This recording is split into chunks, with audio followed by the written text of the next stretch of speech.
All right, good afternoon and welcome back to another session of the Patent Literacy Symposium. This session's entitled Enhancing Your Reading Program Instruction K-2. My name is Jeannie Hertzler and I am joined by my colleague, Dr. Amanda Sapola. We are excited to facilitate this session for everybody, but before we start, we have a few of those housekeeping items to repeat for you this afternoon.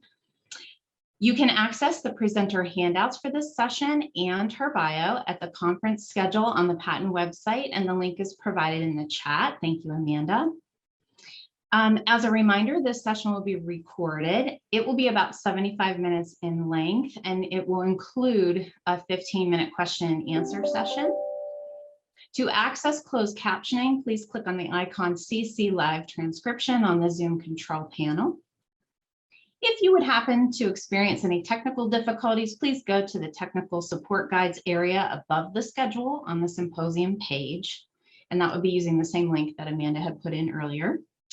And just to note, no worries, you are muted and your video is not visible because this is a webinar format. And so microphones are muted and your video feature is turned off. But that being said, you can communicate with Amanda, myself, and Jess Surles through the chat or the question and answer feature. So feel free to load up your questions into either of those. And hey, don't forget, we would love for you to tweet out or share out on our social media, any social media, everything that you're learning from the Patent Literacy Symposium.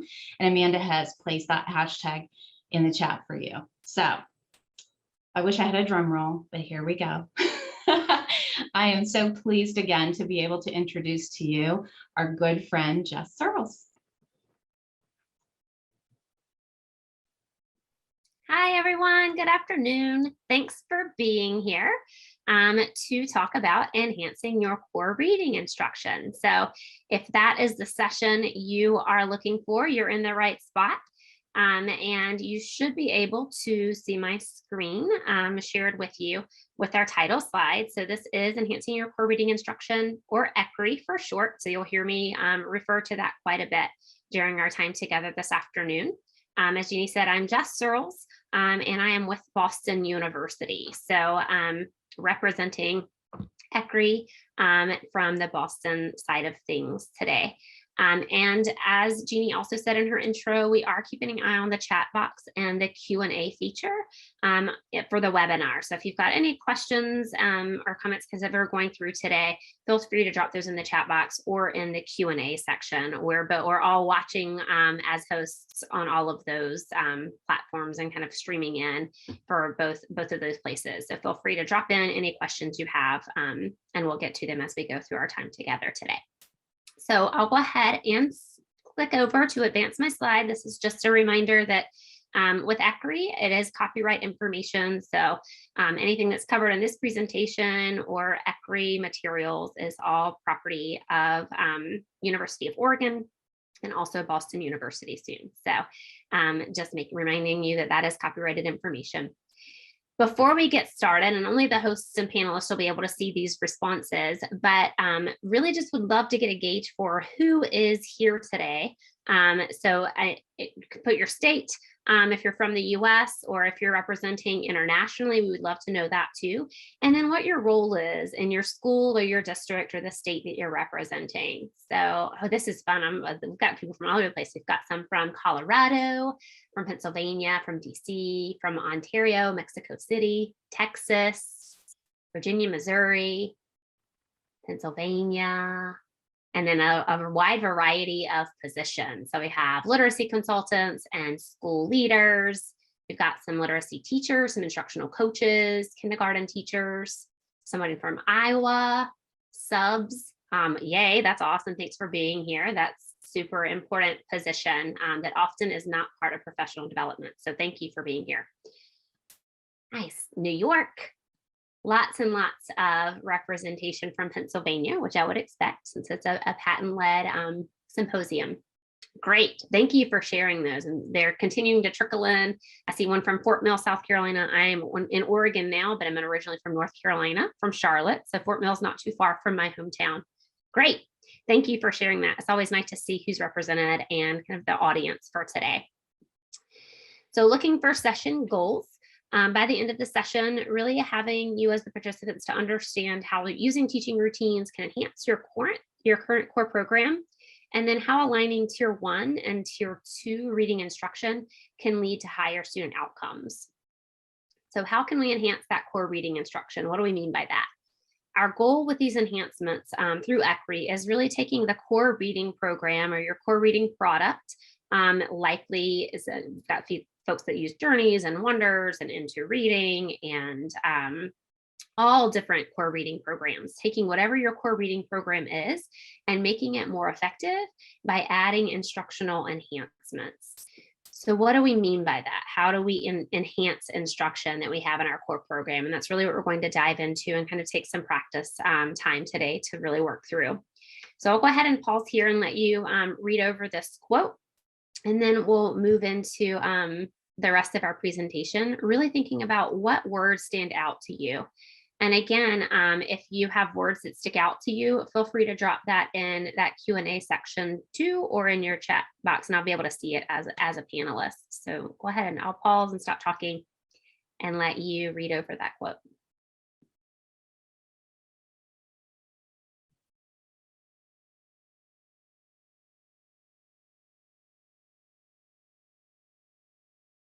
Coming through, we have highly explicit, systematic, foundational skills, explicit and systematic, interventions.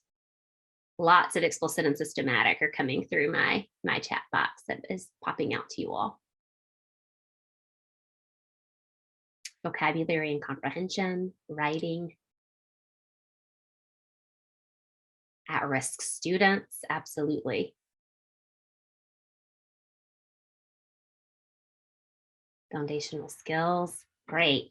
So yeah, as we're looking at successful literacy instruction, we really are going to think about at-risk students and also Tier 1 and how those students in Tier 1 do include your at-risk students as well. So thinking about your core reading program as it's delivered in Tier 1 to include all of your students, and then those Tier 2 level of supports that would target your more at-risk students through that explicit and systematic instruction.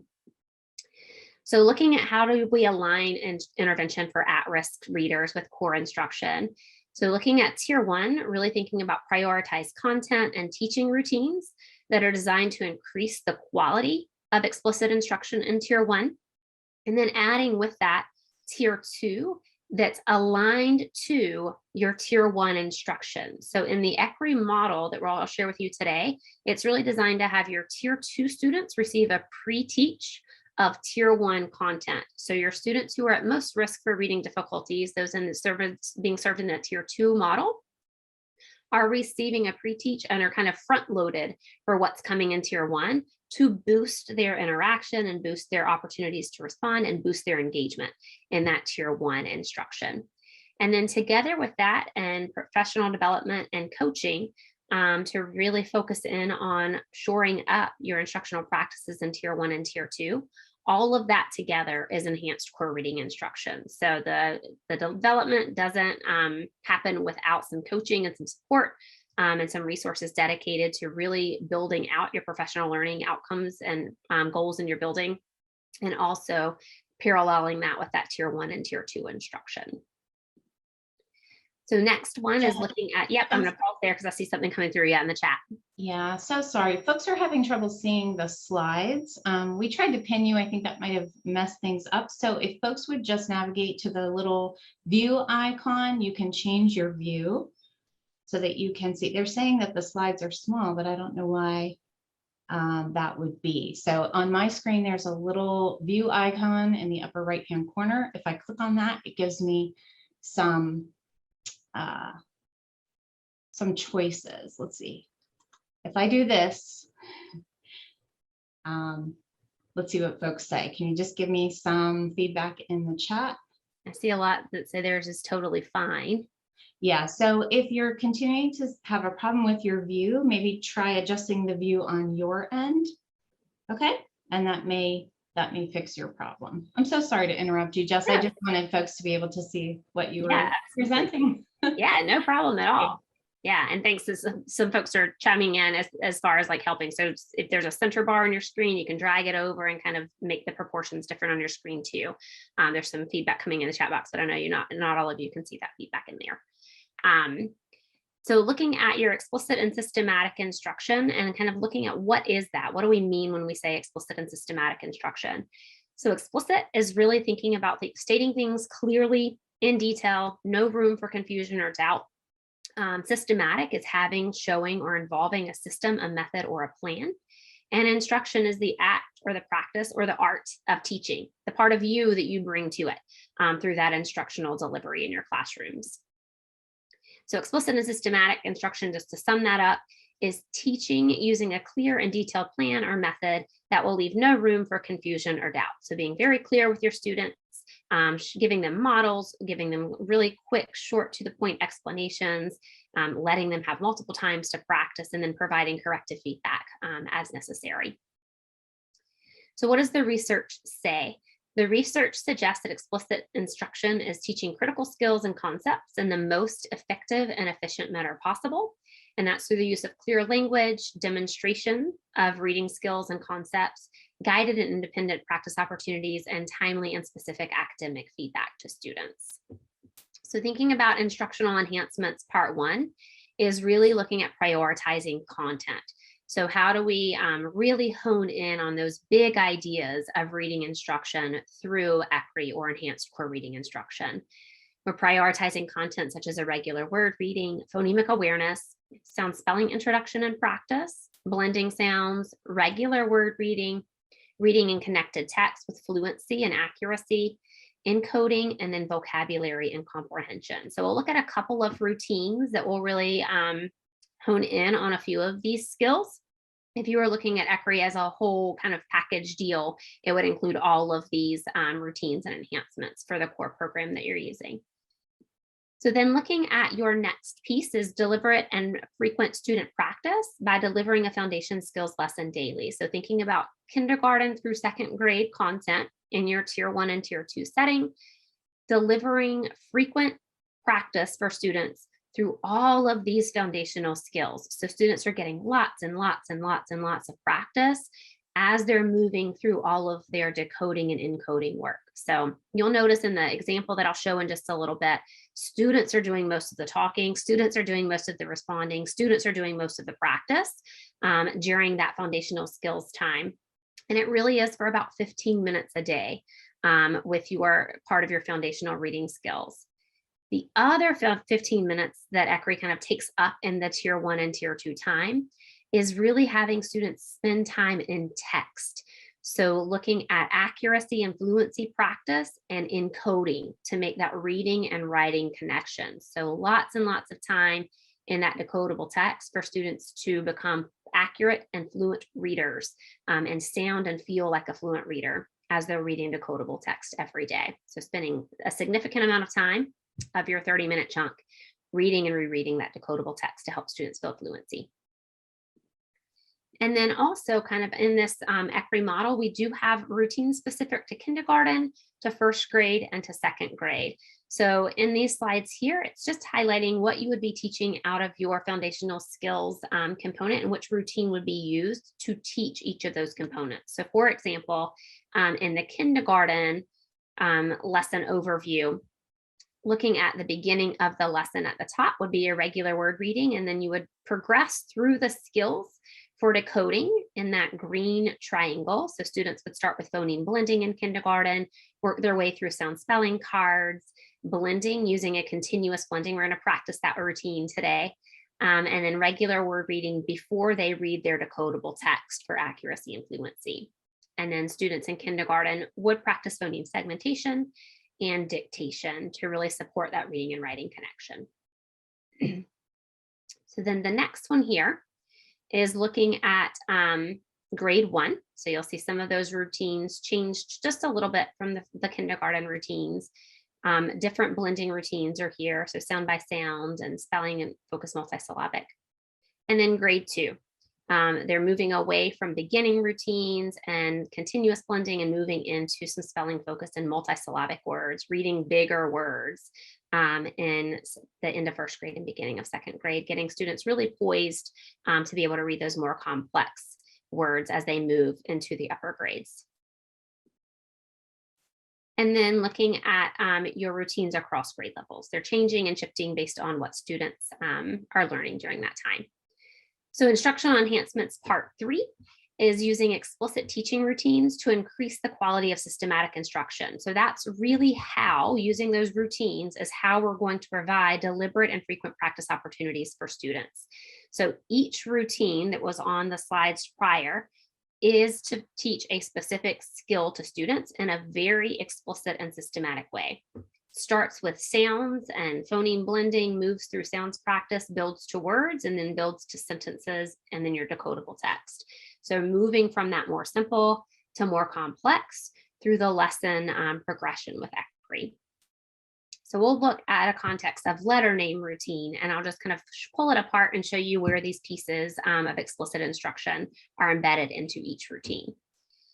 So for your highly focused and purposeful use of instructional language and strategies to improve student engagement, each routine in ECRI will have those features that really bolster high focus, purposeful use of language and increasing student engagement.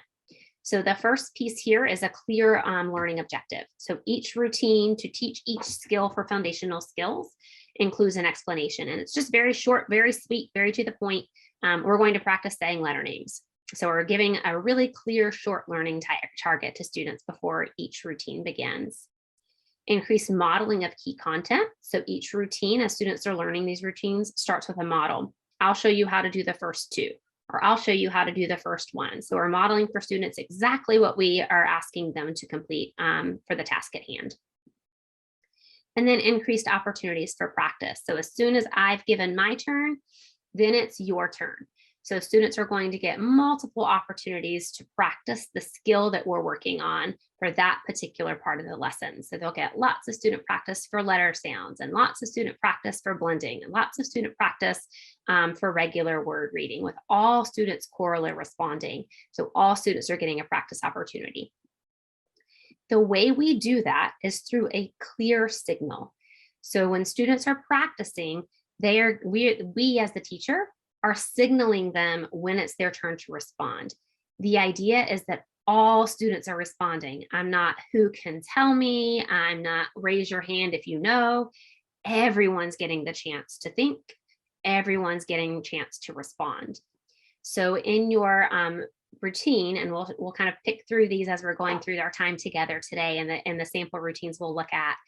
There'll be a focus, so students know exactly where they are supposed to be looking and what we're thinking about. So it might be that I'm touching to the left of an item, I might be pinching to the left of a card, so they know exactly what the area of focus is in that particular lesson. And then a cue, and it's very quick, it's very to the point. I'll ask students name or sound or prefix, so they know it, what I'm looking for, what the answer and what the response will be. Think time is usually 2 seconds. Again, that's there for almost every item. So students, all of them in my classroom, have a chance to think before they're responding. So really making sure that I give every student a chance to think before I'm asking for students to respond. And then a signal. So a tap or a slide or a swoop, some quick signal so students are all responding correctly at the same time. So all students, again, are getting those practice opportunities after they've had a chance to think. And then using explicit teaching routines, looking for student engagement. So thinking about student engagement and correcting student errors. So every routine has an error correction procedure. Every routine has immediate error correction and then also checks for understanding.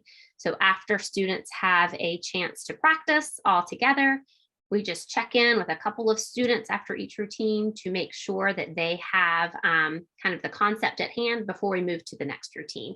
It provides me, again, a chance to gauge my students. Are we mastering the content that's being taught? Or are there some items that we really need to spend some additional time on? So then looking at the video, I'm going to go ahead and flip my screen over so you can see what ECRI looks like in action. So as you're watching the video, I want you to keep these things in mind. So as we're watching this kind of little clip of the video, thinking about where do you hear the learning objectives? Thinking about what do you see as the model? Do you see the teacher modeling the task before students complete the task? What are the increased opportunities for practice? How are those practice opportunities being given to all students in the group? And then what do you hear for that error correction? How are those errors being corrected and students getting that additional practice through those checks for understanding? So I'll go ahead and share my screen with you so you can see the video. And then we'll pause and let you have some processing time there too.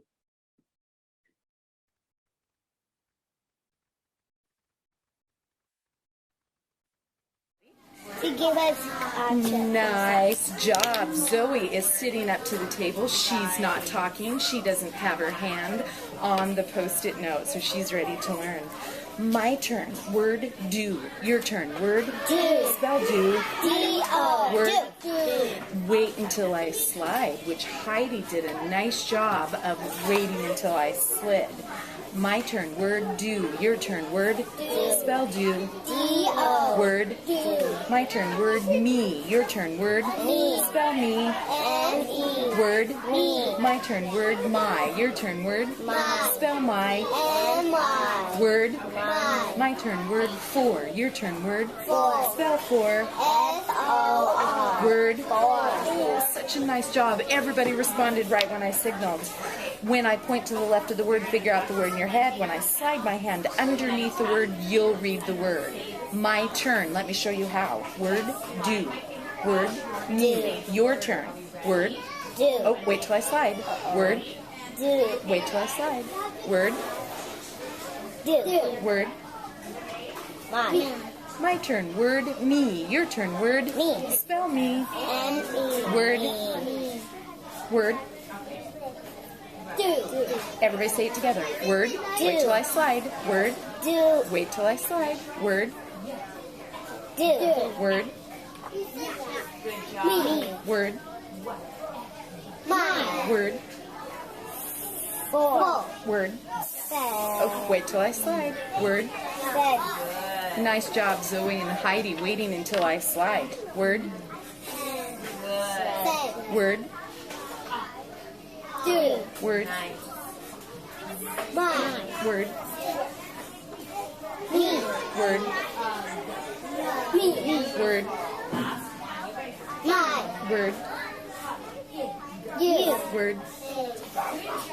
Do. Word. You. Word. Said. Word.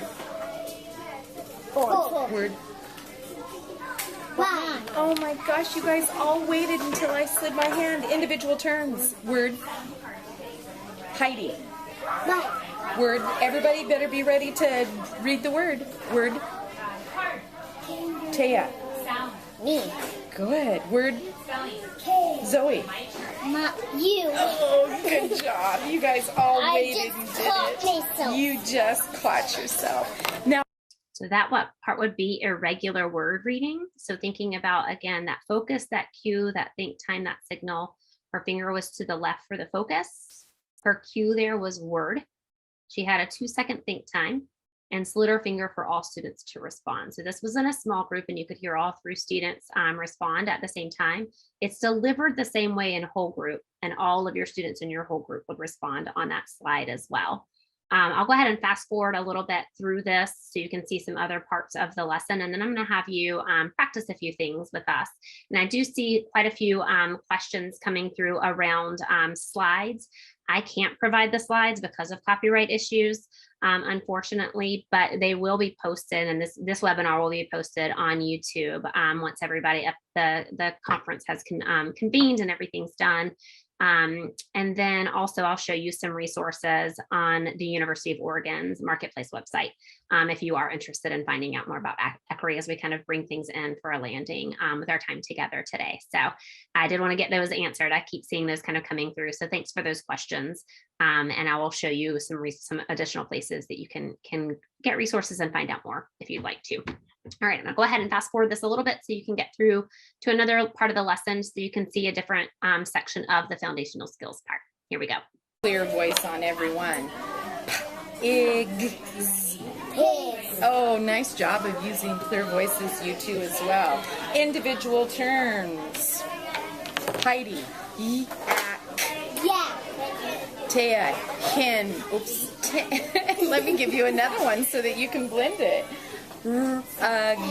Rug. Nice job. Zoe, zip. Zip. Nice job. I tricked you since I Girls. was looking on the board. This card is kangaroo. What's the card? Kangaroo. The sound is k. What's the sound?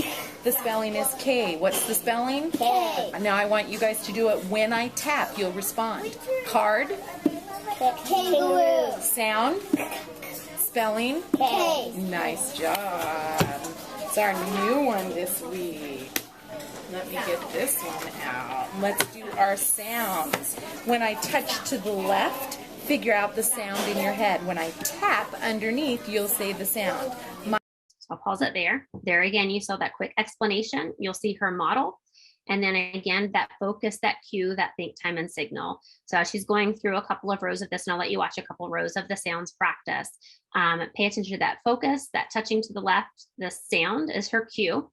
You'll see that think time there. So there's about 2 seconds of think time for each item, and then a quick tap before students move to the next one. So there's that signal again to let students know exactly when to respond. So all students are getting the chance for the practice rounds during this time.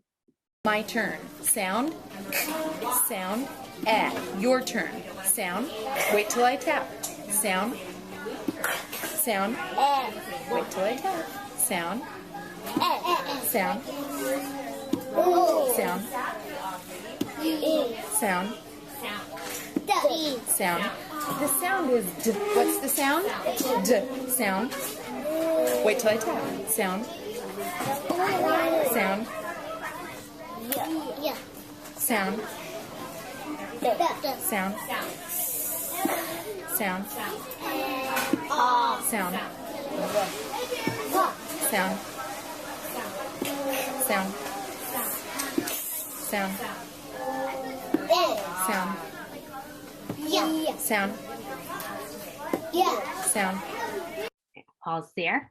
And I'm going to go ahead and fast forward us a little bit to continuous blending. That's one that I'm going to look with you all a little closer at for continuous blending. So I'll show you it in the video first, and then we'll talk about what she's doing with the marker. That's a quick question. I saw that coming through in the chat too. So I'll go ahead and fast forward you to continuous blending so you can see what that looks like. Here we go.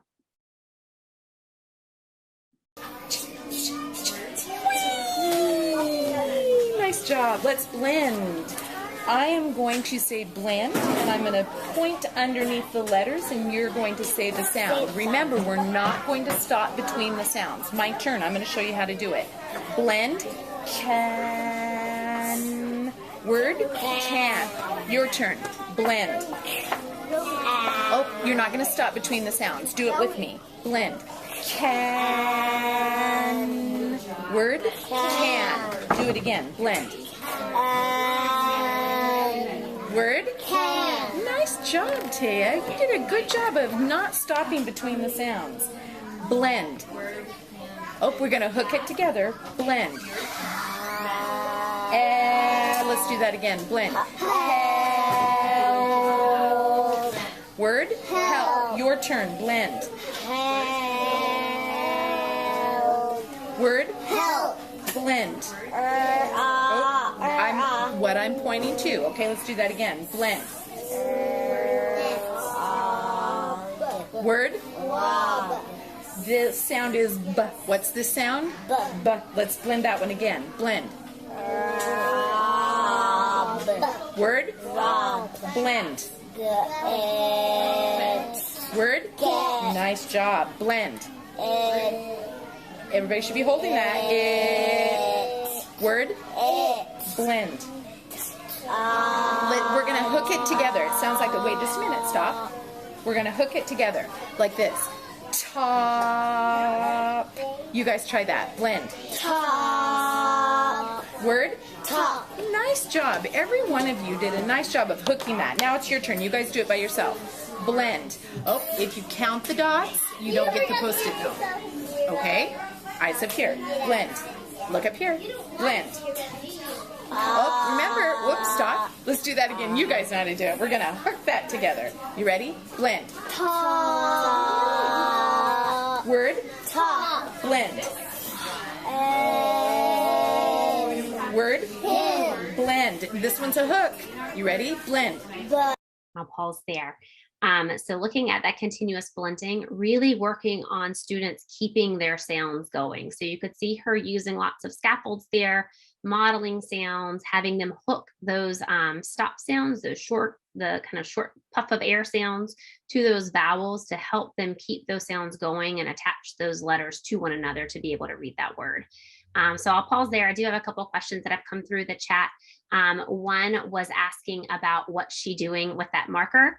And it's her way of keeping them engaged and keeping them participating in the lesson. So each student has a behavior management technique that she's using here.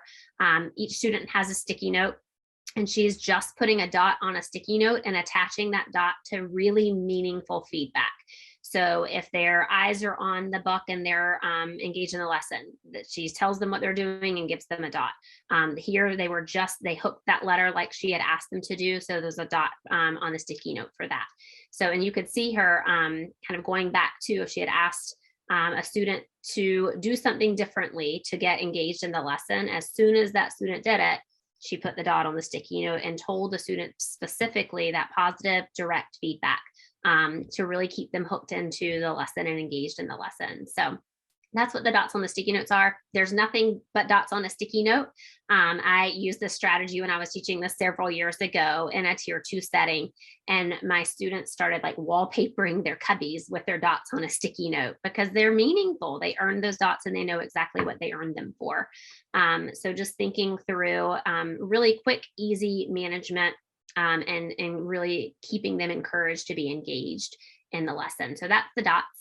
And then looking at another question, when does the teacher take notes about what they're missing? If they're engaged in like signaling for the lesson the whole time. Often that happens during the individual turns, making a quick note on like a data collection sheet that is part of ECRI, and just making a quick note when the student misses the individual turn. We also have something in the training called a goodbye board, and writing down kind of at the end of that section of the lesson, just adding things to the goodbye board if students are missing them, to where you can come back and provide some additional practice for that routine. So looking at trends that are happening, letters that you notice they're missing the sounds on consistently. Here you could tell they needed more practice with blending. So that might be something that I would jot down on my notes during that individual turn part as we're transitioning to the next part of the lesson, that we need to work a little more on continuous blending. So great question. And then I'll go ahead and switch you back to the screen share so you can see the slides again. And I apologize if they're blurry to you all. Some of it looks like it looks okay to some people and it's blurry to some people. It may be a bandwidth issue. I'm not really sure what that's happening, but I am sorry that they are not showing up clearly for all of you. So looking at your video discussion and kind of moving through these pieces for your lesson example, we're going to look more at the letter name routine. So I'll show you, it's a pre-recorded video so you can see the timing. A lot of times if I'm doing it virtually, my taps don't align with when they're actually happening. So I'll go ahead and play a video for you for a letter names, just so you can kind of see for that letter name example, really paying attention to the focus, the cue, the think time, and the signal. And then if you did print out the practice or your notes taker page today, for this session, there's a B, an M, an S, and a T, which is the first line of my chart that you'll see in this example. And I'm going to have you actually practice the letter name routine and delivery and kind of set the pace with me to give you just a taste of a kind of flavor of what it would be to deliver a line of this particular routine with your group or in your classrooms. So if you don't have B, M, S, and T, and you didn't have a chance to print that off and can't pull it up, just on a scrap sheet of paper while this is playing, just write a B, an M, an S, and a T. So when we go to the practice with you all, you'll have that ready to go. So here we go. I'll go ahead and play the video and give you a chance to get B, M, S, and T ready. So let's practice letter names in real time. You are my students. So when I tap, you respond. I'm only going to do the first 2 rows for time, but if you were in your classroom, you would deliver all rows of all routines before going to those student turns. So here you go. You're going to practice letter names. I'll touch left of a letter. You think of the letter in your head. When I tap under the letter, you say the letter name out loud. I'll show you how to do the first 2 letters. My turn. Name, B, name, M. Now it's your turn. Name, name, name, name, name, name, make a mistake. My turn, name. A, your turn, name, name, name, name, name, name. Now let's do some individual turns. I'll touch next to a letter. Everyone say the letter name in your head. When I call one student, only that student will say the letter name out loud. Name. Student 1. Name. Student 2. Nice job. So then your next one is looking at your B, M, S, and T. So I'm going to paste this with you. And you'll see in my video, I'll kind of help set the pace for you. So go ahead and either use your printout of your handouts, or if you've got it on a different monitor or pulled up on your monitor where you can touch it, that works. If you just have a scrap sheet of paper and you want to write them on a sticky note, you're welcome to write B, M, S, and T on a sticky note. And then I'll walk you through kind of the pacing for this. So looking at your pacing, we're going to touch to the left of that B, and we'll touch there and say name, wait 2 seconds, and then tap under the B. Then we'll touch to the left of the M and say name, wait 2 seconds, and touch under the N, tap under the M. Then we'll move and touch beside the S to the left. We'll say name, wait 2 seconds, and tap under that S. And then the same thing for the T. So we'll just practice that first row, and you are welcome to set the pace along with the video. So I'll go ahead and push play, touch beside your B, and you can set the pace of this lesson with me. Here we go. Now let's practice for pacing. So I'll start you off with 1, 2, ready, begin. And we'll all say name, 1, 2, tap. Name, 1, 2, tap. Try to do the 1, 2 in your head. I'll fade my voice as we go and just continue with the student responses. You try to just do the teacher part. So with the name, the 1, the 2, and the tap. And I'll fade my voice as I feel like you're probably getting it at home. Ready? I'll say 1, 2, ready, begin. We'll all say name. Ready? 1, 2, ready, begin. Name, 2, B, name, 2, M, name, 2, S, name, T, name, name, A. And then you can see how that pace would continue through that lesson. So it's the name, 1, 2, tap, name, tap. That starts setting the rhythm for that lesson to keep students engaged and participating in the lesson. It's almost like a little like jazz beat or something as students are going through those. And a lot of times we're in classrooms that have like a solid rhythm. In this, you'll see the students like bopping along to the lesson as they're going through the charts on these routines, which is super fun to see. It's like a sea of little heads like bopping along with the teacher as they're going through and practicing these items on the practice charts. So the next one, we'll just roll through your B, M, S, and T again. And you just try to be the teacher, and I'll do the responding of the student part. So touch to the left of that B again, name, 1, 2. You don't say B, I'll fill it in for you, and then go to that M. Just again, looking at that pace and that difference in that teacher and student section. This time we'll practice. You'll be the teacher the whole time. I'm going to fade my teacher voice, but I will still be your student. So we'll all touch to the left. We'll say 1, 2, ready, begin. Everyone will say name and then tap. I'll be the only one that says the letter names to help you practice turning your teacher voice off for those letter names. 1, 2, ready, begin. Name, B, name, M, name, S, name, T, keep going. I'll pause you there. T, you got your B, M, and your M, and your S, and your T. So looking at B, M, S, and T, that pace and that rhythm sets students up for that continued engagement. It's predictable. It has that same flow. It keeps your lesson flowing so you don't get kind of hung up or not giving enough students or not giving students enough time to think. So it embeds that think time through that rhythm, and it makes it really predictable for students.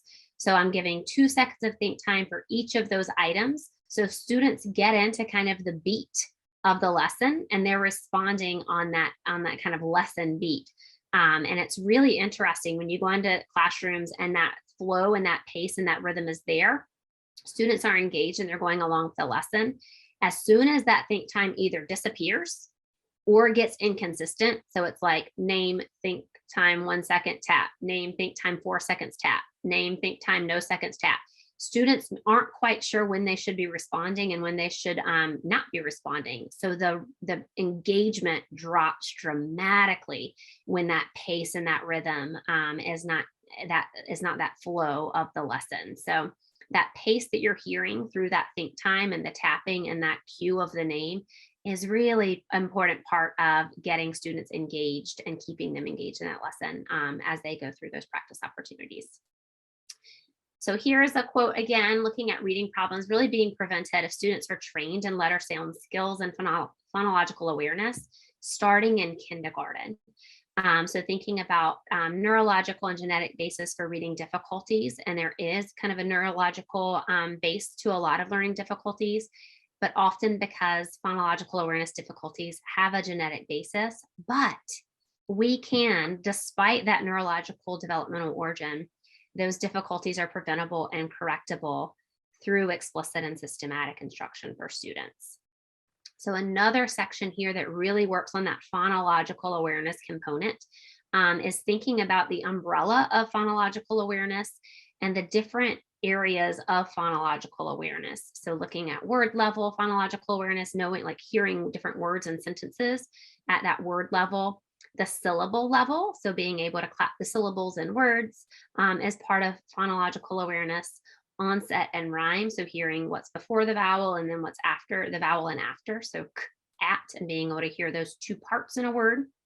And then that the phoneme level, and phonemes are the smallest unit of speech in English language, and we're really looking at building that phonological awareness umbrella kind of out in all of those parts.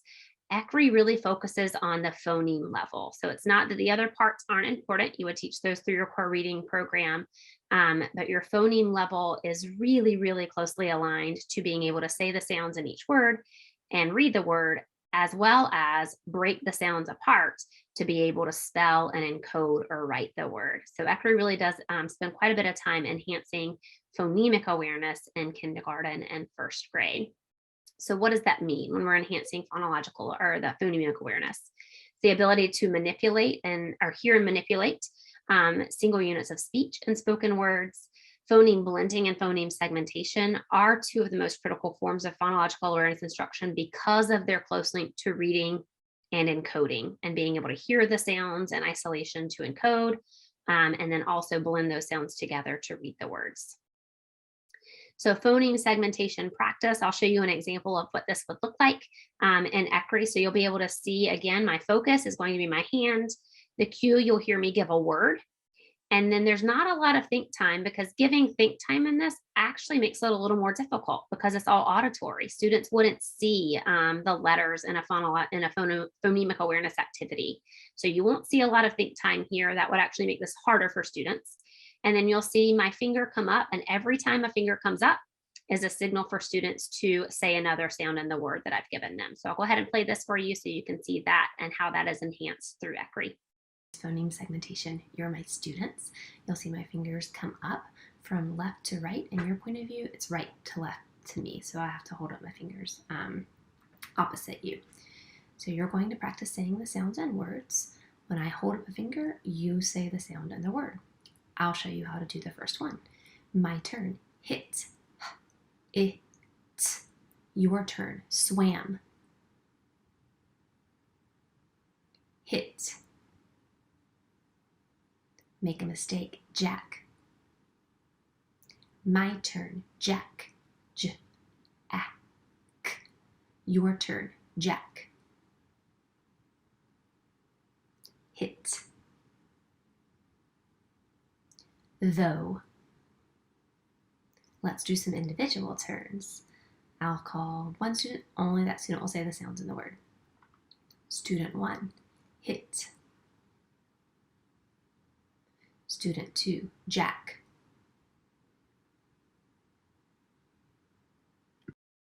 So phoneme segmentation, again, you saw the model, the really quick explanation. We're going to practice saying the sounds and words.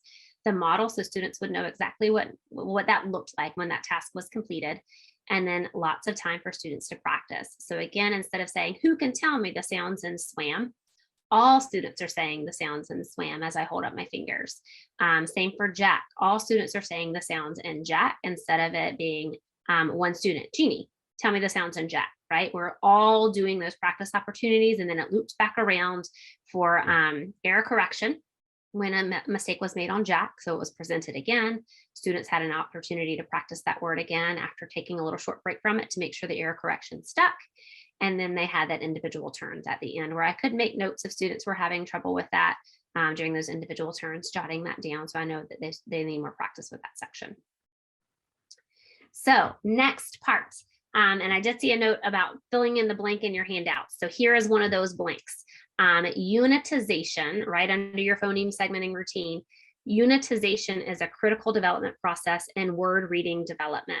So thinking about how can students see words as units, or at least a partial unit or a partial blend. So this is research by Beth Harn and her research center out of the University of Oregon. And they really looked at this kind of phenomenon they were noticing between kindergarten and first grade. And what Beth Harn and her research team had noticed is that students who were they were performing on grade level at the end of kindergarten using a universal screening measure, your nonsense word reading measure. They were meeting their goals at the end of kindergarten, but by the middle of first grade, they weren't meeting their ORF kind of expectations or reading fluency measures in first grade. So they really wanted to look at what's happening between the end of kindergarten and the middle of first grade. Why are students kind of tracking to be on track at the end of kinder on those screening measures, but then kind of dropping off in the middle of first grade? And they thought it may have something to do with this concept of unitization. So what they noticed from a nonsense word reading fluency measure at the end of kindergarten is some students unitize everything sound by sound. So everything's broken into its own little individual unit. So it's like b, ah, k, and that's how they read that nonsense word reading on their nonsense word reading fluency measure. There's another group of students who when given a nonsense word reading task, would read each sound as its own individual unit and then recode it. So students that would say b, ah, k, bak. So they recoded it after they unitized sound by sound. Then there's another group of students at the end of kindergarten, and they noticed they would do something called a partial blend. So these students at the end of kindergarten would either say b, ak, and cluster that ak together, or they would say ba, k, and close that ba together. So part of that was seen as a unit. So there was some sense of unitization, either the first sound with the middle sound or the medial sound with the last sound. And then also at the end of kindergarten, there's another group of students that they noticed in that data collection that they would just read the words as a unit, bak, and then they're going to the next nonsense word, nif, next nonsense word, and read that whole word as its own unit instead of doing sound by sound or sound by sound then recoding. What they noticed was fascinating. So at the end of kindergarten, students who were at that sound by sound or sound by sound recoding, when they get to first grade, middle of the year, first grade, those were the students who weren't maintaining their on trackness, for lack of better term, in first grade. The ones in kindergarten who were partially blending, partially unitizing, or reading that word as a whole word unit were the students who were still continuing to meet their benchmark goals in middle and end of first grade. So from that research, we kind of glean from that, getting students to that partial blending section or that whole word reading on a nonsense word reading fluency by the end of kindergarten is going to give them the kind of set them up for the best chances to maintain that on track and on target with their development as they continue through into first grade and through first grade. So out of that research, really looking at stop sounds and continuous sounds, and we're going to move into some blending progressions here. So a stop sound is a sound that could be said for only an instant. For example, those that are really quick, they're a puff of air and then they're over. And continuous sounds that could be said for several seconds, like or s or ooh. So when we move into this blending difficulty, stop sounds and continuous sounds play into how difficult blending is for students when we're talking about continuous blending. So looking at the blending progression, this is also on your handout if you're following along and filling in. Continuous blending is the easiest when it's all continuous sounds. So when students are blending a word like sun, they can hold out that S and that U and that N, and it sounds almost exactly like the word sun, just said slowly. So I could say sun, sun. It all blends together very nicely, very smoothly. So those are easiest. The next is when a stop sound is at the end of a word. There's not a lot of difference in A and B, but it is that quick sound at the end, and then they are saying that entire word. So mat, mat. It all still blends together fairly nicely. C is stop sounds at the beginning of a word. And often what we'll hear when students kind of hit this and they haven't mastered this yet is they'll blend at, and they'll say at. You're like, but there's a k at the beginning, put the k back on the beginning, and they can't keep that C connected to the A. That stop sound gets chunked off when they're reading words. So that is really tricky for quite a few students to make that connection. That's where you were hearing Carol in the video, which is the video we watched earlier, where she was having them hook those sounds to the next sound to help them continue that sound into the vowel sound, to help them keep that beginning sound, because that's a really, really tricky spot for students. And then your CCVC words are the most tricky, because those are ones that like stop in the middle of the word and then they keep going again.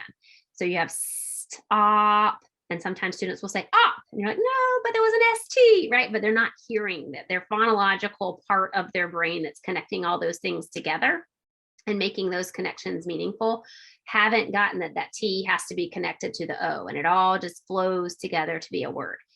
So continuous blending, really nuanced, but really important to understand, especially when we're talking about unitization and trying to get students to see partial blends or read words as whole units.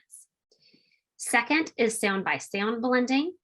So looking at kindergarten, after they've developed that continuous blending skill, moving them to saying sounds a little quicker and putting those sounds together and unitizing a little quicker.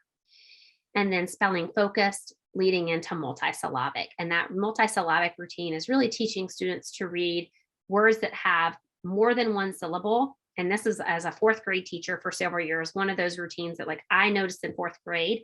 That's where my students had the break. That's where their kind of decoding broke down. And I wish I would have had, as a fourth grade teacher, this routine for multisyllabic word reading, so I could have helped my students better with their breaking those words down and putting them back together and gleaning meaning from some of those words with suffixes and prefixes. So really thinking about multisyllabic as setting them up. It starts in first grade, and then really set students up to, as they move through those upper elementary grades and into middle school and high school, a word attack strategy to use for multisyllabic word reading. So looking at continuous blending practice, I'll go ahead and show a video for this. So you'll be able to see each of these continuous blending sections, and you'll notice that each one is attacked a little differently. So I'm going to go ahead and skip ahead to a couple videos so you'll be able to see them all kind of in conjunction with one another. And I'll pause it and kind of talk you through each one as we go. So the first one's going to be sun, and it's all continuous. So you'll see me as I'm signaling, having students hold the continuous sounds and then put them all together to read that word as a unit. The next routine that comes after this one is reading words as whole units. So taking that continuous blending strategy and then transferring it to, now let's read that word as a unit. So this will be blending. The next thing that would come would be students reading these words as whole units. So I'll go ahead and show you the first one, then I'll pause you and tell you a little bit of a difference before we watch SAT. Here we go. So here's all continuous sounds. Now I'll put all of that continuous blending together. So you are my students. we're going to practice blending sounds to read words. I'll show you how to read the first one. My turn. Blend. Sun. Word sun. Your turn. Blend. Word.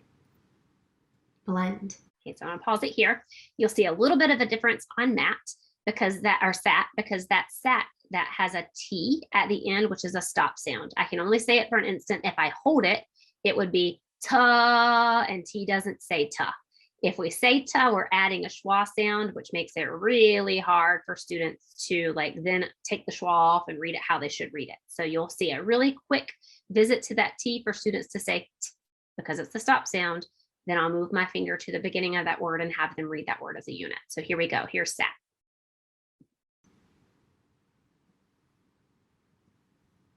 Word. Blend. Next one is cat. So again, your cat starts with a stop sound. If I hold my finger for a long time under that C, I'm going to prompt students to say ka, and C doesn't say ka. C says k. So this is where that hook was coming in the video we watched earlier. We're going to hook that C to the A. So students would respond cat, word cat. So I'll show you what that signal looks like here. You'll see my finger move off of that C quickly for them to hook it to that A. Word. Blend. And then the trickiest one, that stop sound in the middle. So I'll have students hold this first stop. They'll visit the T quickly. Again, if I hold under it, they would say ta, and T doesn't say ta, it says t. So those students would read stop, word stop. So you'll see my finger move them quickly past that T to hook it to the O. Here we go.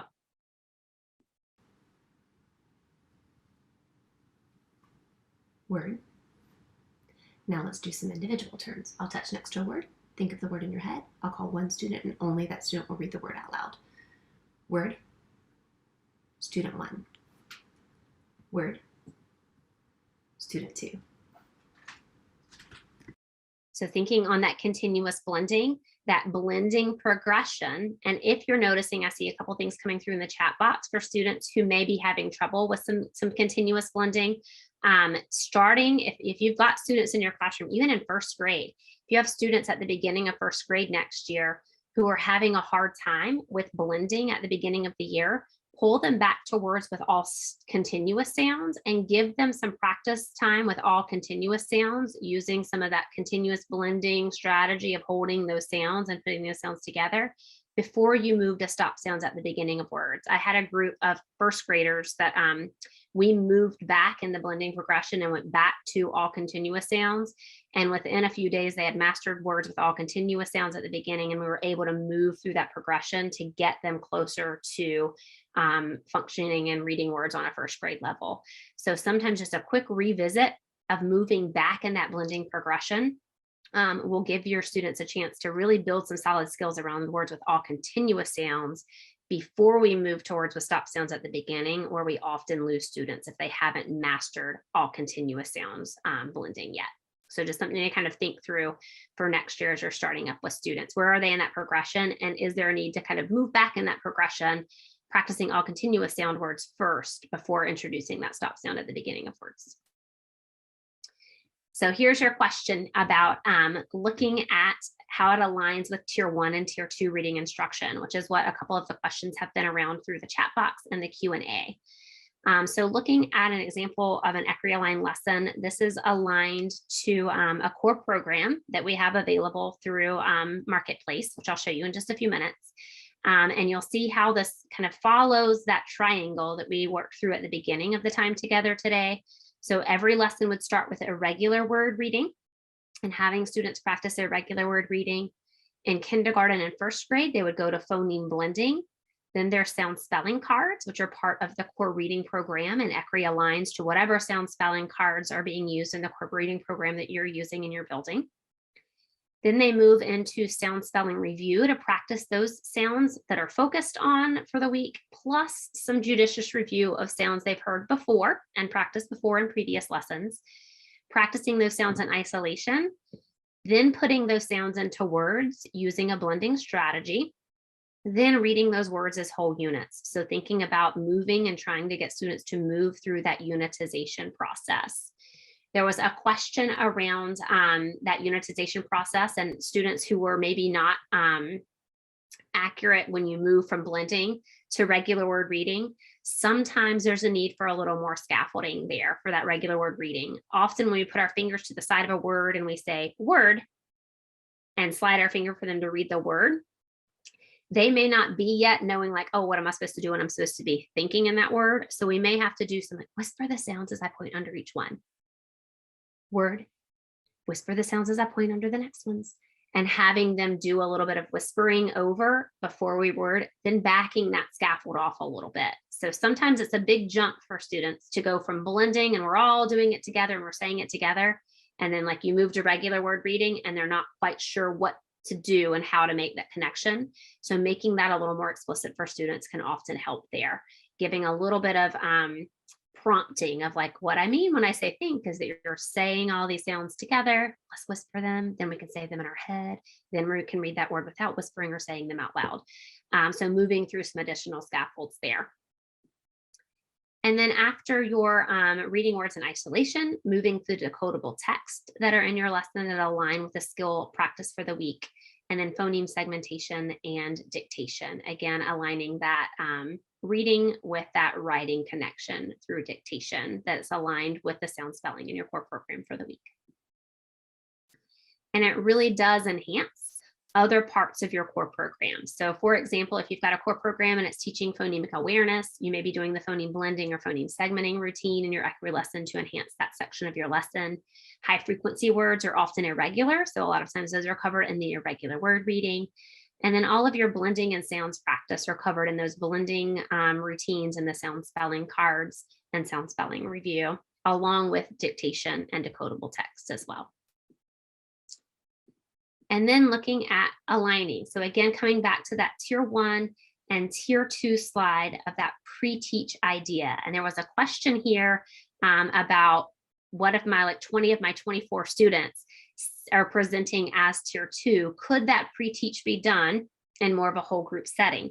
And if you know that's what students need, that could be something you do in like a tier 1 small group. And it wouldn't necessarily mean that your group has to be 5 students for your small group, but maybe you have a group of 15 that you do some pre-teaching around before they go into your whole group for tier 1. So there are some kind of flexibility areas there, and it may not be that you do it with your entire group for a pre-teach, but maybe you take a smaller part of your group, do the pre-teach with a smaller group, even if it's not like 2 or 3 students, it may be bigger than that, doing that pre-teach with that smaller group, and then doing your whole lesson with your larger whole group classroom. So there's definitely some area there in your tier 1 to do some differentiation there and provide that pre-teach or even sections of the pre-teach. If you know students would need like just the sounds practice and the blending part of the pre-teach, you could highlight that during a smaller group time before you do your whole group tier 1 as well. So there's some area there and some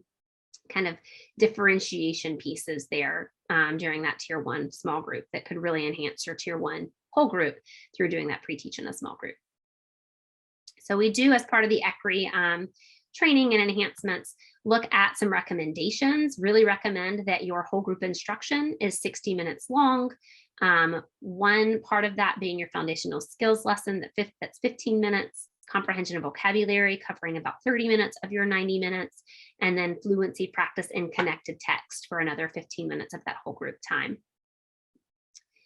So tier 1, students would get all sections of the ECRI lesson triangle, moving from a regular word reading through decoding and your dictation section. In your tier 1 reading block, this is where your differentiated things may happen, right? You may have some students who need some additional time in decodable text, or you may have some students in your below category or your at-risk category that need a pre-teach of sound spelling cards and your sound spelling practice and your blending. So that might be a pre-teach that you do in your tier 1 small group to prep students for your tier 1 whole group. So some reteaching of skills, some differentiated text reading during that tier 1 reading block to help with that pre-teach when needed, or reteach, right? You could also use your small group for your reteach time as well. And then in tier 2, you have your tier 2 time with students moving through this entire lesson progression from the beginning to the end for that pre-teach time. So whereas you might have just a portion of the lesson pre-teach in tier 1, your tier 2 would be a pre-teach of your whole lesson for those more at-risk students who are showing up and demonstrating more at risk for literacy. Doing that whole lesson pre-teach, then when they go to their tier 1, they're getting that whole group reteach essentially by the time they get to their tier 1. They're getting that whole group lesson again with their grade level peers and any additional tweaking that they might need during that tier 1 small group, also available to those tier 2 students as well. For ECRI information, this was a popular question that was coming through the chat box and the questions and the Q&A part. So there is more ECRI information. I'll share the link in the chat box as well. So you'll have access to that, but you can also Google and find it as, oh, Jeannie's already got it. Thank you, Jeannie. You can find ECRI information there and all the program alignment. So some of the questions that were coming through the chat were like, oh, we have Into Reading, is that available? We have Journeys, is that available? So the list of available programs for alignment are part of that CTL Marketplace website. I will say Into Reading is not on here, but we are currently writing Into Reading lessons. And they should be available on Marketplace by August. So by the start of the school year, we should have Into Reading lessons added on here. And then for training, I know that might be another question too, as far as professional learning. I'll go ahead and drop that link in the chat box too.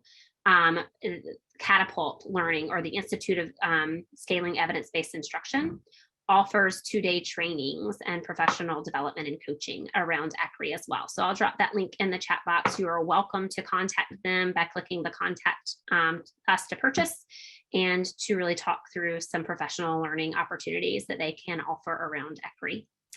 So that said, I'm going to turn it over to Patton and let them kind of close out the session together today.